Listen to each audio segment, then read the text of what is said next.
Guys, welcome back. Social media നെഞ്ചിലേറ്റിയ ഒരു പ്രമുഖ താരത്തെ കരുതി കൂട്ടിക്കൊണ്ടുപോയി അവഹേളിക്കാൻ വേണ്ടി ഇട്ടുകൊടുക്കുക. എന്താണ് അവിടെ നടന്നത്? അതായത് മറ്റൊന്നുമല്ല, ബിഗ് ബോസ് മലയാളം എന്ന് പറയുന്ന പരിപാടിയിൽ ഒരു പ്രമുഖ താരത്തെ കൊണ്ടുപോയി കടുത്ത രീതിയിൽ അവഹേളിച്ചിരിക്കുന്നു. എന്താണ് ആക്ച്വലി സംഭവിച്ചത്? ഓരോന്നോരോന്നായി നമുക്ക് ചെക്ക് ചെയ്യാം. അതിന് മുമ്പ് ആദ്യമായി നമ്മുടെ ചാനൽ കാണുന്നവർ തീർച്ചയായും വീഡിയോ ഉറപ്പായും ലൈക്ക് ചെയ്ത് ചാനൽ സബ്സ്ക്രൈബ് ചെയ്ത് കാണാൻ ശ്രമിക്കുക. അക്ബർ എന്ന് പറയുന്ന ഒരു പാട്ടുകാരൻ, വിരളി പൂണ്ട കാട്ടുപോത്തിന്റെ മാതിരിയുള്ള ഒരു ഹിമാർ, ഓൻ എന്താണ് അവിടെ ചെയ്തത്? സോഷ്യൽ മീഡിയ നെഞ്ചിലേറ്റിയ പ്രമുഖ നടിയും നർത്തകിയും ഗായികയും മോഡലും ഹെയർ ഹോസ്റ്റസും നഴ്സും ഒപ്പം തന്നെ ബിഗ് ബോസ് താരവുമായി മാറിക്കഴിഞ്ഞ രേണു സുധി എന്ന് പറയുന്ന അതുല്യ കലാകാരിയെ അവഹേളിച്ചിരിക്കുന്നു. എങ്ങനെയാണ് അവഹേളിച്ചത്? അതായത് രേണു സുധി എന്ന് പറയുന്ന ഈ പ്രമുഖ നടിക്ക് ഒരു ഇരട്ടപ്പേരിടാൻ പറഞ്ഞപ്പോൾ ഈ കള്ള ഹിമാർ സെപ്റ്റിക് ടാങ്ക് എന്നുള്ള അത്രയധികം ഹീനമായ പേരിട്ട് ഈ ഒരു പ്രമുഖ നടിയെ സംബോധന ചെയ്തിരിക്കുന്നു. ആ ഒരു കള്ള ഹിമാറിനോട് അതിനുള്ള മറുപടി ജനങ്ങൾ പറഞ്ഞു കഴിഞ്ഞിരിക്കുന്നു. ഈ ഒരു വിഷയത്തിൽ അതീവ ദുഃഖം രേഖപ്പെടുത്തിയിരിക്കുന്ന മറ്റാരുമല്ല, നമ്മുടെ എല്ലാവരുടെയും പ്രിയങ്കരനായ ശ്രീ തങ്കപ്പൻ ചേട്ടനാണ്. അല്ല തങ്കപ്പൻ ചേട്ട, ഇത്തരം ഹിമാറുകളെ എങ്ങനെ അയച്ചുവിടാൻ പറ്റുമോ? എന്താ അങ്ങയുടെ അഭിപ്രായം? അയാളാരാ ഭയങ്കര എന്തോ ഒരു സംഭവം ആണെന്ന് നാട്ടുകാർക്കും എല്ലാവർക്കും അറിയാവുന്ന ഒരു രീതിയാണ് അദ്ദേഹം വിളമ്പിക്കൊണ്ടിരുന്നത്. വെറും നികർഷയായ ഒരു മനുഷ്യനായിട്ട് ഞാൻ ഇത് കരുതത്തുള്ളൂ. അതാണ് പോലുള്ള ചുട്ട മറുപടിയായി തങ്കപ്പൻ ചേട്ടൻ കൊടുത്തിരിക്കുന്നത്.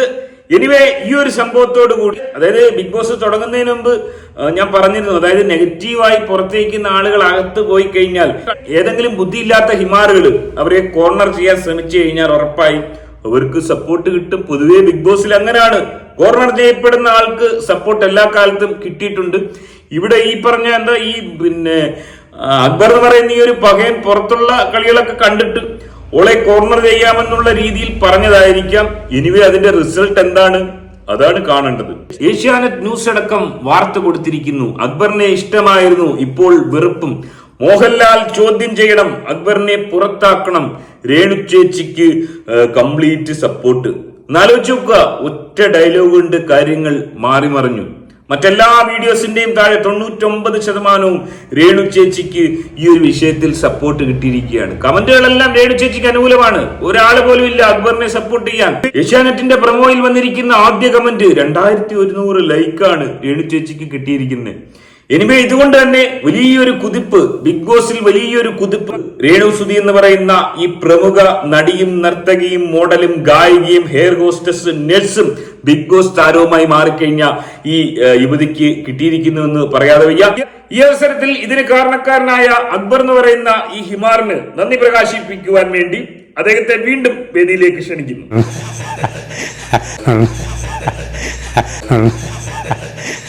എന്താ ഞാൻ ഉള്ളുകൊണ്ട് പറയാ, പറഞ്ഞു പോയതല്ല. വളരെ നന്ദി. അങ്ങനെ ബിഗ് ബോസ് അവിടെ നടക്കുമ്പോൾ വലിയ ഒരു പരാതിയുമായി മറ്റൊരു social media super star, Renu ചേച്ചിയിലെ പോലെ സോഷ്യൽ മീഡിയ വളർന്നു വന്ന ഒരാളാണ്. അദ്ദേഹത്തിന്റെ അപ്പൻ പരാതിയുമായി വന്നിരിക്കുന്നു. എന്താണ് അദ്ദേഹത്തിന് പറയാനുള്ളത്? കേൾക്കട്ടെ.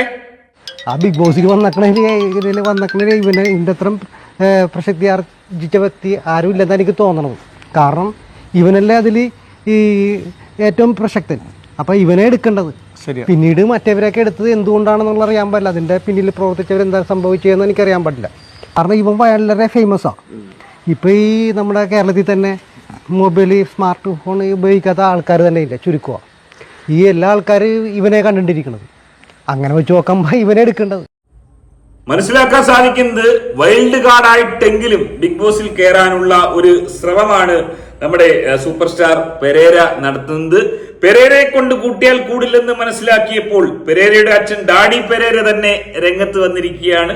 തീർച്ചയായും പെരേര എടുക്കണം. കാരണം ഈ പറഞ്ഞ സോഷ്യൽ മീഡിയയിൽ ഇത്രയും അധികം ഇൻഫ്ലുവൻസ് ഉണ്ടാക്കുന്ന പ്രത്യേകം ഒരു യൂണിവേഴ്സ് തന്നെ ഉണ്ടാക്കിയ ഹിമാറുകളാണ് ഇവറ്റകളെ എന്തായാലും എടുക്കണം. അവിടെ നിൽക്കുന്ന ആളുകളൊന്നും അത്ര മുന്തിയ പകയന്മാരൊന്നും അല്ല.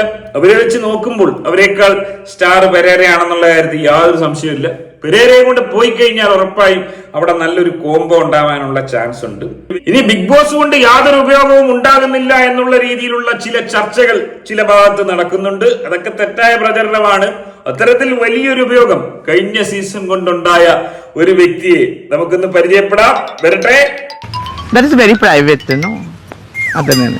ഇനിയിപ്പോ റിസപ്ഷൻ ഒക്കെ ഉണ്ടാവോ? നോക്കാം, നിങ്ങൾക്ക് വിളിക്കല്ലോ. നിങ്ങളെ വലിയ പറ്റൂല്ലേ, കുഴപ്പമില്ല. എവിടെ ഹണിമൂണൊക്കെ എവിടെ പ്ലാൻ ചെയ്തത്? ഹണിമൂൺ എവിടെയാ? പൂനെയിലെ.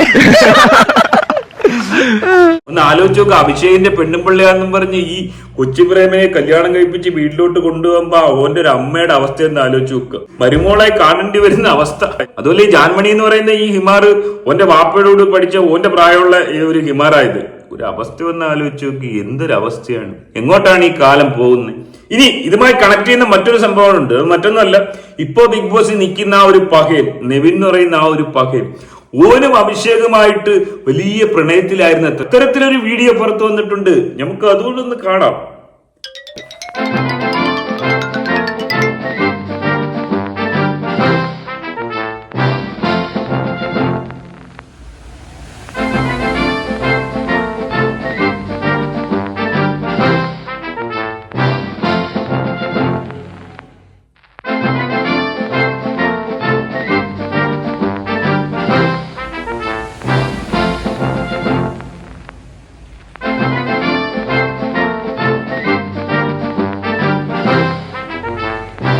എനിക്ക് ആക്ച്വലി ഈ വീഡിയോ ആദ്യം കണ്ടപ്പോ ഇത് ഈ നെവിൻ എന്ന് പറയുന്ന ഈ ബിഗ് ബോസിൽ നിൽക്കുന്ന ഈ ഒരു പകയനാണെന്ന് എനിക്ക് മനസ്സിലായില്ല.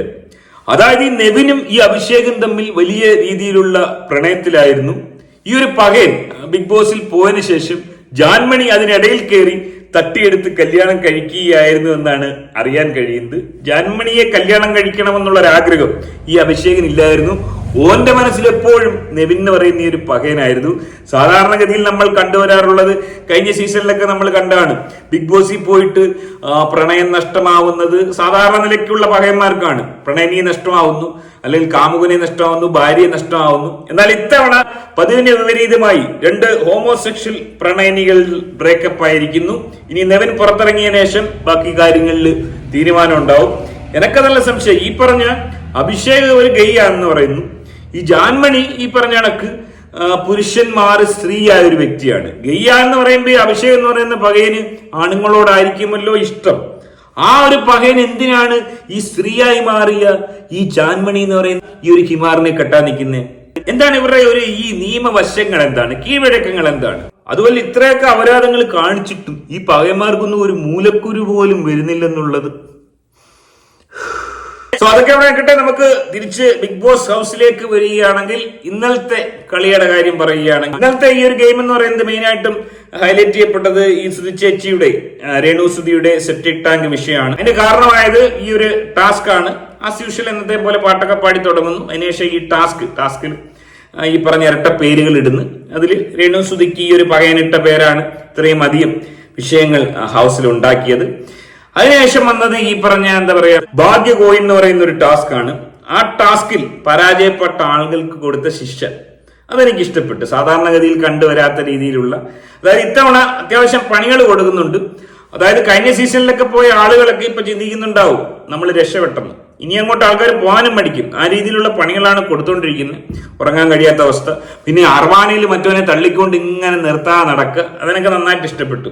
അനീഷ് എന്ന് പറയുന്ന ഒരു പകയനെ അർവാനയിൽ ഇങ്ങനെ നിർത്താതെ തള്ളിക്കൊണ്ട് കൊടുക്കുക, ടാസ്കിൽ തോറ്റവര്, അതും കൊള്ളായിരുന്നു. സോ അത്തരത്തിലുള്ള പണികൾ കൊടുക്കുന്നുണ്ട്. ഇത്തവണ ബിഗ് ബോസിൽ വലിയ റിസ്ക് ഉള്ള എലമെന്റുകൾ ഉണ്ടെന്നുള്ളത് വ്യക്തമാണ്. ഇനി കൂടി വരാനാണ് ചാൻസ്. പിന്നെ കട്ടിൽ ടാസ്കിൽ പുറത്തിറങ്ങി കിടന്ന ശൈത്യം എങ്ങാണ്ട് ഇങ്ങനെ പൊക്കിക്കൊണ്ട് പോകുന്നുണ്ട്. അതൊക്കെയാണ് പ്രധാനമായിട്ടും ഇന്നലെ ഉണ്ടായിരുന്നത്. കൂടുതൽ അപ്ഡേറ്റുകളുമായി വീണ്ടും കാണാം. നിങ്ങളുടെ അഭിപ്രായം തീർച്ചയായും കമന്റായി രേഖപ്പെടുത്തുക.